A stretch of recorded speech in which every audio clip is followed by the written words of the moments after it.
Trichy family trip போகலான்னு plan பண்ணோம். போகிறச்சே வழியில் பெரம்பலூர் வழியாக போனோம். இவ்வளோ தூரம் பெரம்பலூர் வந்துட்டோமேன்னு சொல்லிட்டு பார்த்தா அஸ்வின்ஸோட ஃபேக்ட்ரி அவுட்லெட் இருந்தது.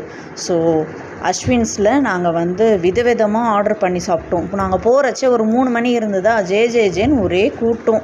பார்த்தா எதுவுமே மீல்ஸு டிஃபன் தான் இருக்குன்னாங்க, ஸ்நாக்ஸ் இல்லைனாங்க. ஸோ ஸ்நாக்ஸில் மோமோஸ் இருக்குன்னாங்க. ஸோ மோமோஸ் எப்படி இருக்குன்னு ட்ரை பண்ணலான்னு பார்த்தோம். சூப்பராக எம்மியாக இருந்தது. ஃப்ரைட் மோமோஸு, அப்புறம் ஸ்டீம் மோமோஸ் அதெல்லாம் வாங்கி சாப்பிட்டோம்.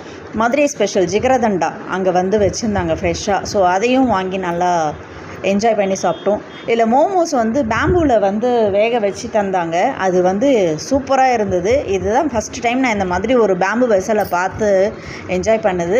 நாங்கள் நல்லாவே சாப்பிட்டு என்ஜாய் பண்ணோம். நீங்கள் இந்த வழியாக போனீங்கன்னா கண்டிப்பாக நீங்களும் போய் விசிட் பண்ணி பாருங்கள். அவங்களோட ப்ராடக்ட்ஸ் எல்லாமே நல்லாவே இருந்தது. இந்த வீடியோ பிடிச்சிருந்தா லைக் பண்ணி ஷேர் பண்ணுங்கள். மறக்காமல் சீதா வைப்ஸ்க்கு சப்ஸ்கிரைப் பண்ணிவிடுங்க.